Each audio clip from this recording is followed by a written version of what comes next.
So for decades, you have been embedded in and leading civil society in Pakistan. Yes.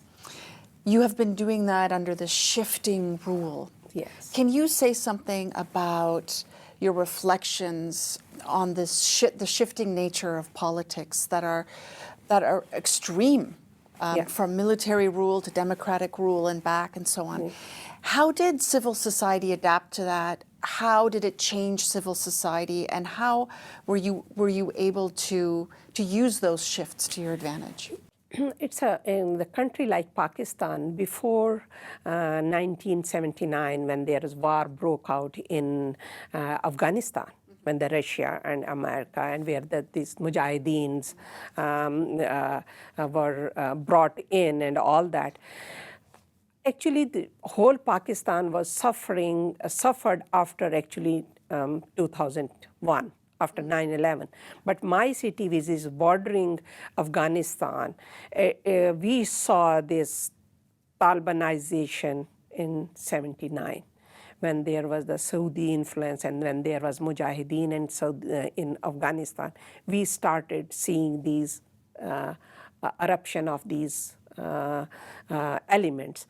But 79, like I finished my college 83, and after that 83 to 92, 83 to 2000, that was the area where we saw growth of civil society organization, NGOs, many donors. But at that time, I didn't realize these all donors are coming because of Afghanistan's war and helping. But the country which I chose to be here was Canada. It was CEDA, Canadian CEDA at that time, which was really helping women's agenda. There was human rights, women, and environment at that time in 1992 when I started with the CEDA program. So they, where I am today, there is also contribution of taxpayers, Canadian taxpayers who paid to CEDA, and they invested on young leaders. Centers. So that was the area where all human rights, women rights, civil rights, political rights were really, and this was the area when Pakistan signed all UN conventions. Almost all UN convention we signed except one for refugees. Even we are hosting more than 3 million refugees, but Pakistan has not signed that. But all convention were signed. That was a very good area for women rights, but all over Pakistan, not in my area. Then since 2001, when there was another democratic government was toppled, and another quasi-military rule was there, and General Musharraf came in after 9/11. So that was the 9/11 that is really gave all the civil society. On the one side, media got more freedom. There was many media channels, but slowly that spaces for civil society, human rights organization was shrinking because these Mujahideen became Taliban.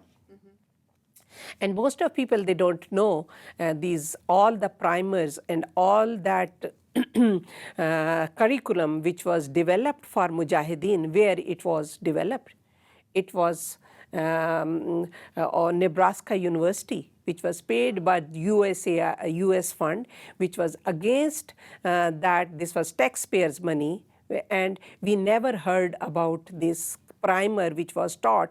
We were I was in the school, we were saying like you have A for apple, we had alif for anar. Anar is pomegranate. B for bakri, but it was all changed. Alif Allah. B, banduk, banduk means gun. Jim, jihad, jihad is fighting. So this all primers were developed over there, and our curriculum, even in regular schools, were changed. We studied in our schools, when I was student, we studied theology, not Islamiyat, not Islamic studies. This all curriculum was changed. It was Islamized. It's not only like Islamized because the minority is there in Pakistan.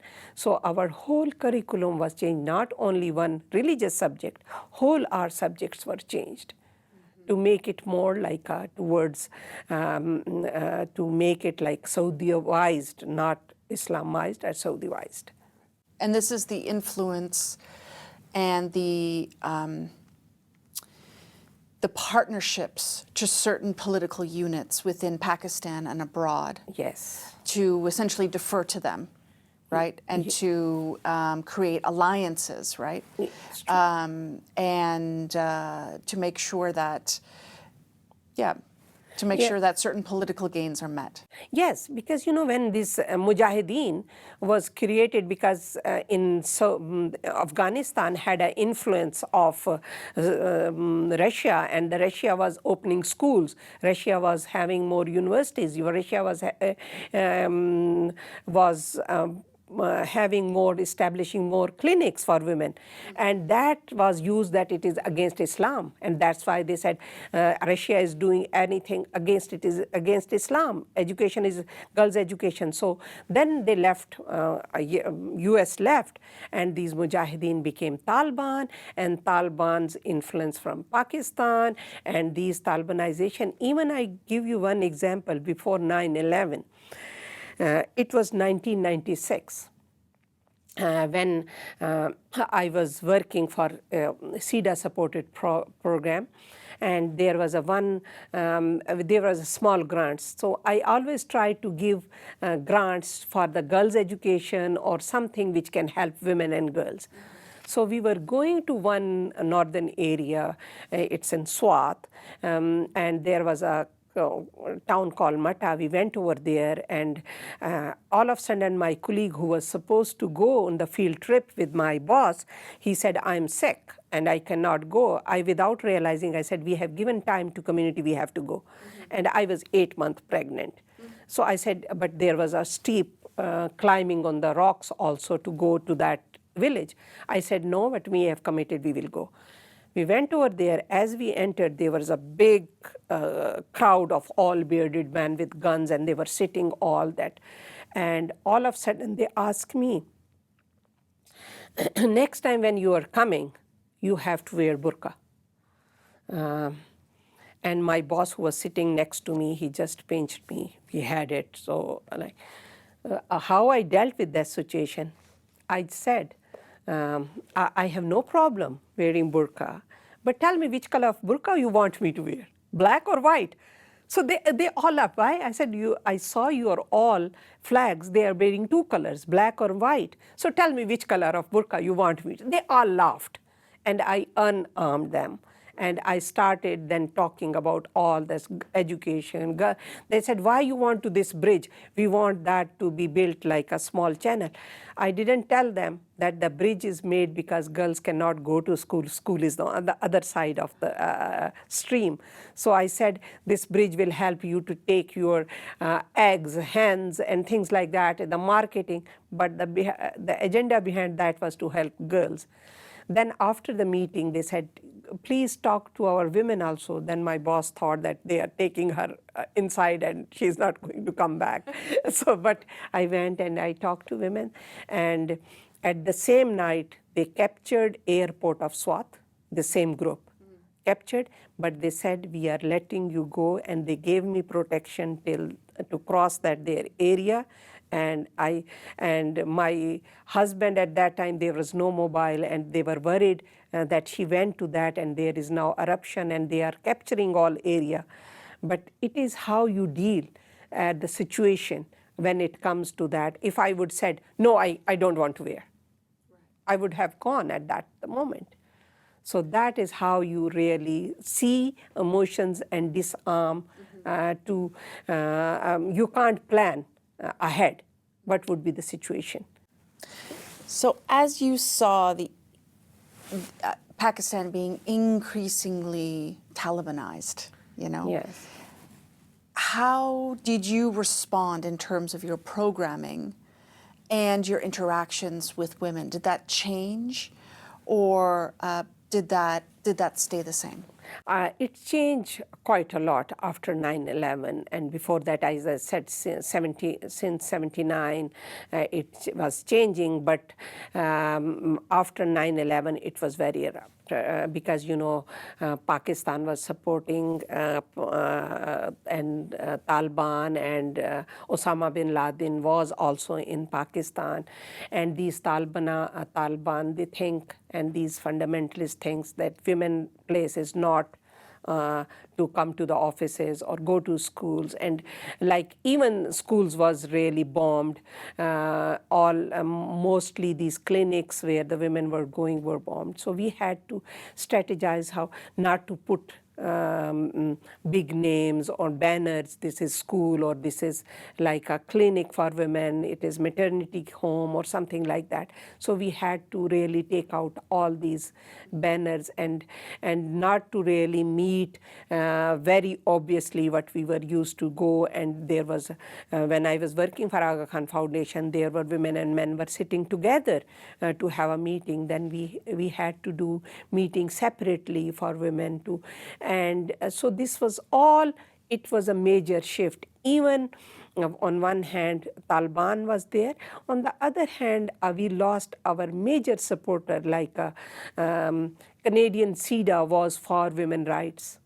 But all of a sudden, this all shift over here in Canada with the political, it's not about this the democratic governments, or sometimes democratic governments also are not really supporting human rights and women's rights, and which we have seen. Like when there was your Harper government, Canadian CEDA program was shifted towards women's rights to from aid to trade. So that was really a big backward shift for women's rights. In Pakistan, one, there was Talibanization. Secondly, there was increasing intolerance. Third, there was shrinking spaces of civil society. On the top of that, like some supporter countries like Canadian government and Norwegian government, other governments were not really helping the way they used to help.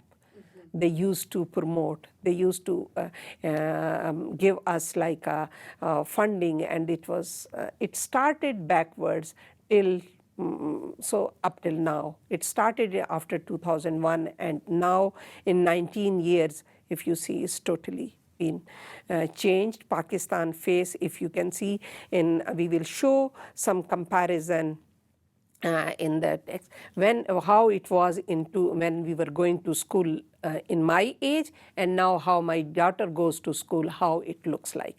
It is all covered, it's all like that. So you can see there is a major shift.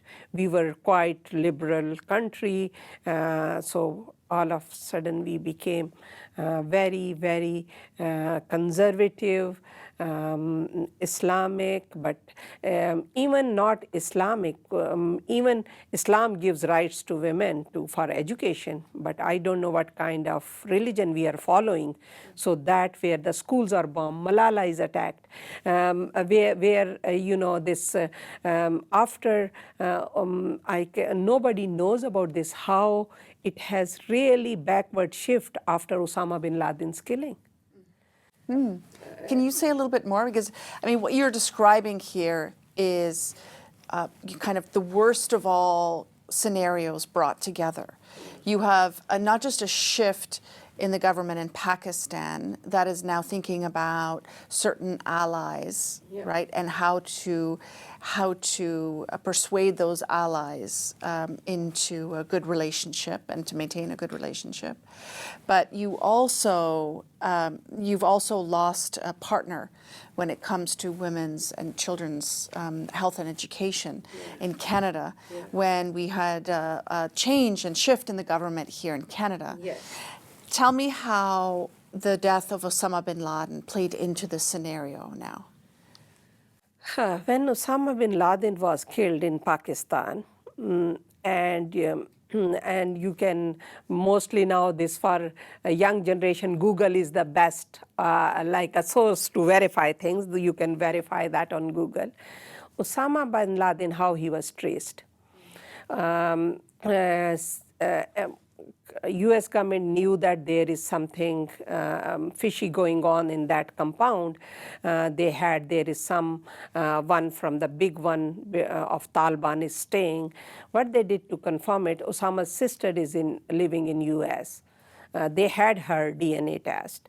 They had their DNA sample. What they did that they mocked a polio campaign with the help of one doctor, Dr. Afridi, to go and do this polio drops to that compound and get these children's DNA and match it with the DNA. When they did when they did this mock that campaign of polio drops, they took swab of that to get DNA of these children, and they matched that, and it made it confirm that Osama is living in that compound, and they targeted.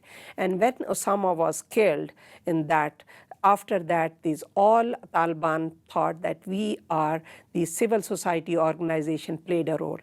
But the Pakistani civil society or NGOs did not play any role.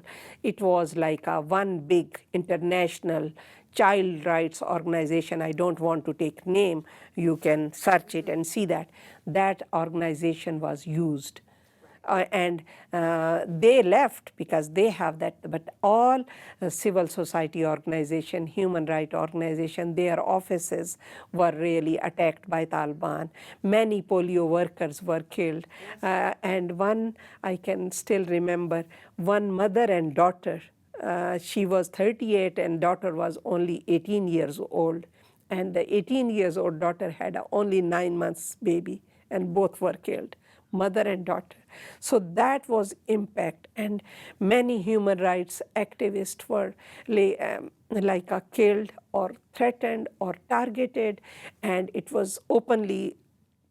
Whenever we were getting everyday call, you have to close it down, you have to and my organization, which was very small organization, Sisters Trust, we changed our office from one place to another. Then finally, and my daughter, when I started getting threats, and when Malala was targeted, and I was on the forefront, and they were, when there was laws, and I was very openly criticized. I said, and when our governor was killed by his own bodyguard, and these were and they celebrated that when they killed him, because what he didn't do, like all human rights defender, we say these laws or attacking schools or killing women, it's not Islam. And these laws, which they say Hudud laws or Sharia laws, which they say we have this blasphemy law, which is, we said these laws were made when there was British rule in 1905, when even Pakistan was not there. And when I said openly on media, these laws are not Islamic laws, these are not divine laws, these are man-made laws. So I was blamed for the blasphemy. I started getting that. So it was on the same pretext our governor was killed.